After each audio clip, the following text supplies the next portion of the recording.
చెరపకురా చెడేవు అని తెలుగులో ఒక ఫేమస్ సామెత ఉంటుంది. అందరికీ తెలుసు, రెగ్యులర్‌గా వాడుతా ఉంటారు. సో, ఇప్పుడు ఒక నాయకురాలికి, ఒక తెలంగాణతో సంబంధం ఉన్నటువంటి ఒక నాయకురాలికి ఇది పర్ఫెక్ట్‌గా సరిపోతుంది. ఆమె ఎవరు? ఆ కథ ఏందనేది ఇవాల్టి వీడియోలో మనం చూద్దాం. నమస్తే, నేను Prabhakar Venavanka. Welcome to PV news. Tamilisai Soundararajan. ఈ పేరు తెలియనోళ్ళు దాదాపు తెలంగాణ రాష్ట్రంలో ఎవరు ఉండరు. ఎందుకంటే ఆమె ఒక 4, 5 ఏళ్ల పాటు రాష్ట్రంలో ఆ స్థాయిలో అలజడి రేపిపోయారు. ఆమె మన రాష్ట్రానికి గవర్నర్‌గా పనిచేసిపోయారు. పనిచేసిన రోజులు గవర్నర్ కంటే కూడా ఒక రాజకీయ నాయకురాలుగా వ్యవహరించారనే ఆరోపణలు కూడా ఎదుర్కొని పోయారు. అప్పుడున్నటువంటి రాష్ట్ర ప్రభుత్వాన్ని అస్థిరపరిచేందుకు చేయాల్సినటువంటి ప్రయత్నాలన్నీ ఆమె చేసిరనే ఆరోపణలు కూడా ఎదుర్కొన్నారు. ఆమె ఒక గవర్నర్గా అంటే ప్రభుత్వంతో కోఆర్డినేషన్ తోటి, ప్రభుత్వంతో సమన్వయం చేసుకొని గవర్నర్ కార్యాలయం నడవాలి. కాకపోతే అప్పుడున్నటువంటి గవర్నర్గా ఆమె చేసినటువంటి కాలంలో సమాంతర ప్రభుత్వాన్ని నడిపే ప్రయత్నం చేశారు. తెలంగాణలో ఒకవైపు ప్రజలు ఎన్నుకున్నటువంటి ప్రభుత్వం, ఇంకొక వైపు కేంద్ర ప్రభుత్వ ప్రతినిధిగా వచ్చినటువంటి గవర్నరు ఇంకొక ప్రభుత్వం నడిపే ప్రయత్నం చేశారు. ప్రజా దర్బారులని, ప్రజల్లోకి వెళ్ళడం, రకరకాల కార్యక్రమాలు చేయడం, ప్రభుత్వానికి ఎట్లాంటి సమాచారం లేకుండా ఆమె స్వయంగా అనేక కార్యక్రమాలు చేసుకుంటా ఆమె హైలైట్ అయ్యే ప్రయత్నం చేశారు. అప్పుడున్నటువంటి రాష్ట్ర ప్రభుత్వాన్ని బదనాం చేసే ప్రయత్నం చేశారు. కేవలం ఇవే కాదు, ప్రభుత్వం ఏమైనా బిల్లులు, నిర్ణయాలు తీసుకున్నప్పుడు ఆమోదం కోసం ఈమె దగ్గరకు పంపిస్తారు. అట్లా బిల్లులు ఈమె దగ్గరకు పంపించినప్పుడు కూడా వాటిని ఆమోదించకుండా పక్కన పెట్టేసిన సందర్భాలు చాలా ఉన్నాయి. చాలా కాలం పాటు వాటి మీద నిర్ణయం తీసుకోకుండా ఉంటే హైకోర్టుకు, సుప్రీంకోర్టుకు వెళ్ళి వాటి మీద నిర్ణయం తీసుకోవాలని గవర్నర్ మీద ఒత్తిడి తీసుకొచ్చినటువంటి పరిస్థితులు మనం గత 5 ఏళ్లలో చూసినాం. బీఆర్ఎస్ సెకండ్ టర్మ్లో మనం చూసినాం. సో ఆ స్థాయిలో ఈమె ఇబ్బందికర పరిస్థితులు పెట్టారు. అంటే ఏ పని అయినా సరే గవర్నర్ కోటా కింద ఎమ్మెల్సీలు ఇస్తే, నామినేటెడ్ కోటాలో ఎమ్మెల్సీలను ఇస్తే ఆ ఎమ్మెల్సీలను కూడా ఆమోదం తెలపకుండా ఆమె అడ్డుకున్నారు. ఫస్ట్ జాబితా అడ్డుకున్నారు, తర్వాత పంపిస్తే దాసోజు, శ్రవణ్, కూర, సత్యనారాయణ అనుకుంటా వాళ్ళిద్దరు పేర్లు పంపిస్తే వాటి మీద కూడా నిర్ణయం చెప్పకుండా వాటిని పక్కన పెట్టేసిపోయారు. అప్పుడు ఉన్నటువంటి ప్రభుత్వం ఏ నిర్ణయం తీసుకున్నా, ఒకవేళ అది ఈమె ఆమోదం కోసం రావాల్సిన పరిస్థితి ఉంటే ఈమె దగ్గరకు వచ్చినప్పుడు ఆమె ఆమోదం తెలపకుండా అడ్డుకున్న ప్రయత్నాలే ఎక్కువ ఉన్నాయి, అడ్డుకున్న సందర్భాలే ఎక్కువ ఉన్నాయి. ప్రభుత్వాన్ని నెగలకుండా చేయడం, ప్రభుత్వాన్ని అడ్డుకోవడం, ప్రభుత్వం మీద విమర్శలు చేయడం, ఇంకా ప్రభుత్వం మీద బదనాం చేయడానికి ఆమె చేసిన ప్రయత్నాలు. నాకు హెలికాప్టర్ ఇస్తలేరు, నేను ఎక్కడికన్నా పోవాలంటే రాముని దర్శించుకోవడానికి పోతే నాకు హెలికాప్టర్ ఇవ్వలేదు అని చెప్పి రైల్లో ప్రయాణించారు. రైల్లో ప్రయాణించి పోయి దర్శనం చేసుకొని ప్రభుత్వం ఇక నాకు హెలికాప్టర్ ఇవ్వకపోతే నేను ఇట్లా వచ్చినా అని చెప్పి మీడియాలో బీభత్సమైన ప్రచారం చేసుకున్నారు. మీడియాతో మాట్లాడారు ఆ అంశం మీద. ఇక ఆమె చేసిన ఇంకొక కీలకమైన పని ఫోన్ ట్యాపింగ్. అప్పటికే ఫోన్ ట్యాపింగ్ అని ఆరోపణలు వస్తూ ఉన్న తరుణంలో ఈమె ఏం చేశారు, అందులో పెట్రోల్ పోసారు. నా ఫోన్ కూడా ట్యాప్ అయింది, నా ఫోన్ కూడా ఇంటా ఉన్నారని చెప్పేసి ఈమె కొన్ని సంచలనమైనటువంటి వ్యాఖ్యలు చేశారు. చేసేసరికి అది ఇంకా ప్రభుత్వం మీద నెగిటివ్ అయింది, ప్రతిపక్షాలకు ఒక ఆయుధంగా మారింది. ఫోన్లు ట్యాప్ అవుతూ ఉన్నాయి, గవర్నర్ ఫోన్ ట్యాప్ చేస్తున్నారు, జడ్జీల ఫోన్లు ట్యాప్ చేస్తున్నారు అని చెప్పేసి ఒక సంచలనం అసలు దేశవ్యాప్తంగా వెళ్ళిపోయింది. అప్పుడు అది ప్రతిపక్షాలకు అందరికి కూడా ఆయుధంగా మారింది. వాస్తవంగా జరిగిందా, ఏం జరిగిందా అనేది విచారణ సంస్థలు తెలుస్తాయి. కానీ ఆమె చేసినటువంటి ఆరోపణలు కంప్లీట్గా అప్పుడున్నటువంటి ప్రభుత్వాన్ని దెబ్బతీసినాయి. అప్పుడున్నటువంటి ప్రభుత్వం కూలిపోవడంలో ఈమె కీలక పాత్ర పోషించింది అనడానికి ఇవన్నీ ఆధారాలు. సో ఇట్లా ప్రతి దాంట్లో ప్రభుత్వాన్ని అడ్డుపుల్లేస్తూ, ప్రభుత్వాన్ని అడ్డుకుంటూ, ప్రభుత్వాన్ని నేలకుండా చేస్తూ ఆమె వచ్చారు. సో మరి ఇంతగానం ఒక ప్రభుత్వాన్ని, ప్రజలు ఎన్నుకున్న ప్రభుత్వాన్ని ఇబ్బంది పెట్టినటువంటి ఒక వ్యక్తి, ఒక రాజకీయ నాయకురాలు, మరి ఆమె రాజకీయ జీవితంలో ఎన్ని ఎలక్షన్లు గెలిచారు? ఆమె రాజకీయ జీవితంలో ఎక్కడ ఆమె అసెంబ్లీకి వెళ్ళిరా, పార్లమెంట్కి వెళ్ళిరా, ఎన్నిసార్లు ఎలక్షన్లో గెలిచారు? అంటే గుండు సున్నా. ఒక్కసారి కూడా ఆమె ఎలక్షన్లో గెలవలేదు. ఒక్కసారి కూడా 2006 నుంచి అటు అసెంబ్లీకి, ఇటు లోక్సభకు పోటీ చేసుకుంటూ వస్తూ ఉన్నారు తప్పితే ఏ ఒక్కసారి కూడా ఆమె ఎలక్షన్లో గెలవలేదు. మన దగ్గర గవర్నర్గా వచ్చే ముందు 2019లో లోక్సభకు పోటీ చేసి ఓడిపోయారు. మళ్ళీ మన దగ్గర నుంచి గవర్నర్గిరి అయిపోయిన తర్వాత 2024 లోక్సభ ఎన్నికల్లో కూడా పోటీ చేసి ఓడిపోయారు. ఇప్పుడు ప్రస్తుతం జరిగినటువంటి తమిళనాడు ఎన్నికల్లో కూడా మైలాపూర్ నుంచి అసెంబ్లీ ఎన్నికల్లో పోటీ చేసి అక్కడ కూడా ఓడిపోయారు. కనీసం 2వ స్థానంలో కూడా రాలేదు, 3వ స్థానాన్ని కొట్టుకుపోయారు. ఇది ఆమె ట్రాక్ రికార్డు. ఇంకా అసలైన ట్రాక్ రికార్డు ఇప్పుడు చూద్దాం మనం. ఆమె 2006 నుంచి ఎన్నికల్లో పోటీ చేస్తూ ఉన్నారు, ప్రయత్నాలు చేస్తూ ఉన్నారు. 2006లో రాధాపురం నుంచి ఆమె అసెంబ్లీకి పోటీ చేస్తే ఓడిపోయింది. నెక్స్ట్ 2011లో వేలచేరి నుంచి అసెంబ్లీకి పోటీ చేస్తే అప్పుడు ఓడిపోయింది. నెక్స్ట్ 2016లో విరుంగపాకం నుంచి పోటీ చేస్తే అక్కడ కూడా ఓడిపోయింది. ఇప్పుడు మైలాపూర్ నుంచి పోటీ చేస్తే అక్కడ కూడా ఓడిపోయింది. ఏ ఒక్కసారి కూడా ఆమె ఒక్కటే నియోజకవర్గం నుంచి పోటీ చేయట్లేదు. ఇది గమనించాలి మనం. ఒక రాజకీయ నాయకురాలు ఎప్పుడైనా కానీ ఒక ఒక కాన్స్టిట్యున్సీ మీద ఫోకస్ చేస్తారు. ఒక నియోజకవర్గం మీద ఫోకస్ చేసి ఆ ప్రాంతం నుంచే పోటీ చేయాలని చెప్పి చూస్తారు. అక్కడి నుంచే పట్టుంటది. ఇక్కడ నేను ప్రజలకు సేవ చేసినాను, ప్రజల్లో ఆదరణ ఉంది అనో, అక్కడి నుంచి పోటీ చేస్తే ప్రజలు నాకు ఓటేస్తారనే ఉద్దేశంతోనో పోటీ చేస్తారు.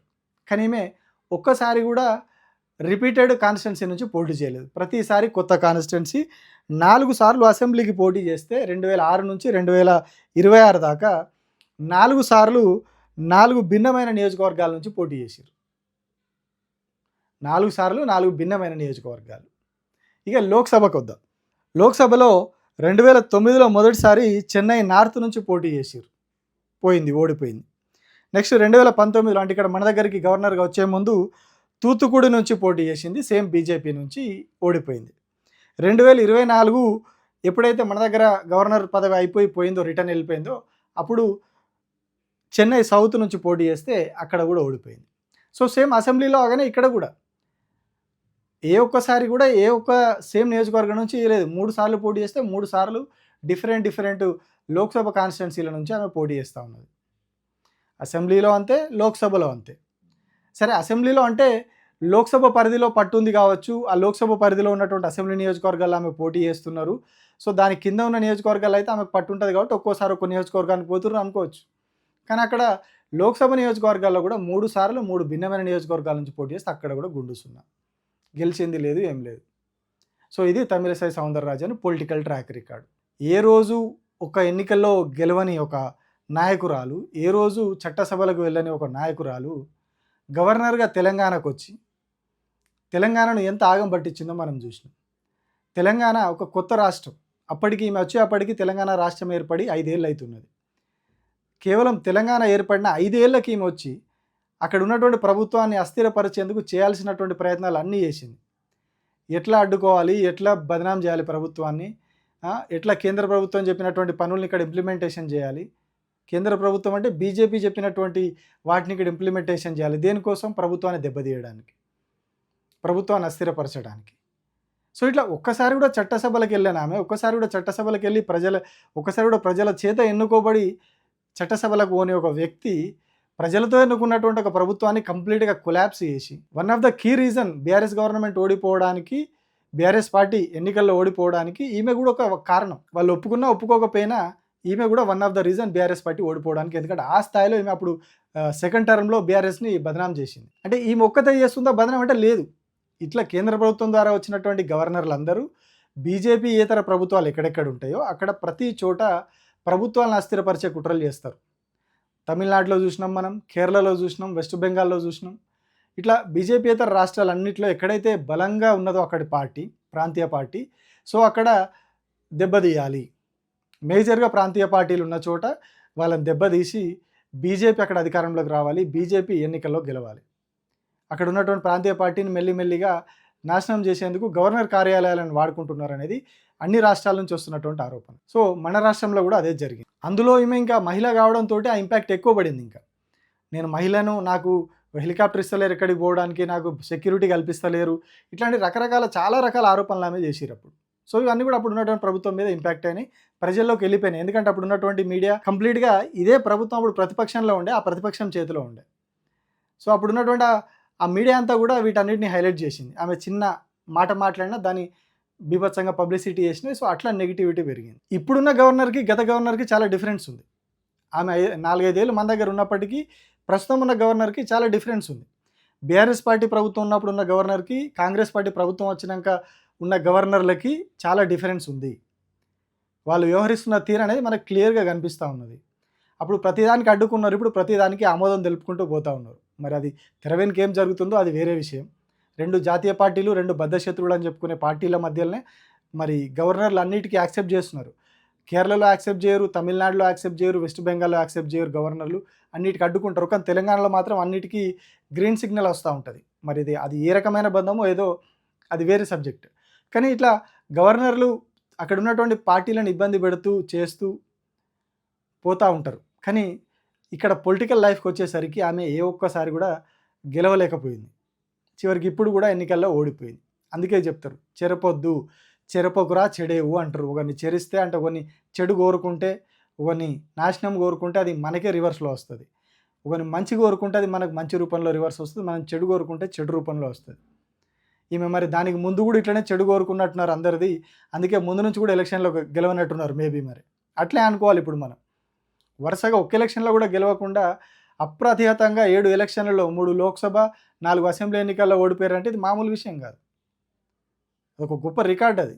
మధ్యలో కనీసం ఒకదానిలో గెలిచిర్రు, కనీసం బై ఎలక్షన్లో ఎక్కడో గెలిచిరని అనుకోవచ్చు, కానీ వరుస పెట్టి అన్నిట్లలో ఓడిపోతున్నారంటే ఇది ఒక గొప్ప రికార్డుగా చెప్పుకోవాలి. సో అట్లాంటి ఒక వ్యక్తి ఒక ప్రభుత్వం కూలిపోవడానికి కీలకంగా వ్యవహరించిపోయారు ఇక్కడ. సో మరి ఇప్పుడు ఏం చేస్తారు నెక్స్ట్? అప్పుడు ఎన్నికల్లో ఓడిపోతేనే 2019లో మనకు గవర్నర్గా పంపించారు. సో ఇప్పుడు మరి ఎన్నికల్లో మళ్ళీ ఓడిపోయారు. సో నెక్స్ట్ మరి ఎక్కడికి వెళ్తారో చూడాలి. గవర్నర్గా పంపిస్తారా, ఇంకేదైనా కీలకమైన పదవి అప్పచెప్తారా అనేది చూడాలి. Thank you.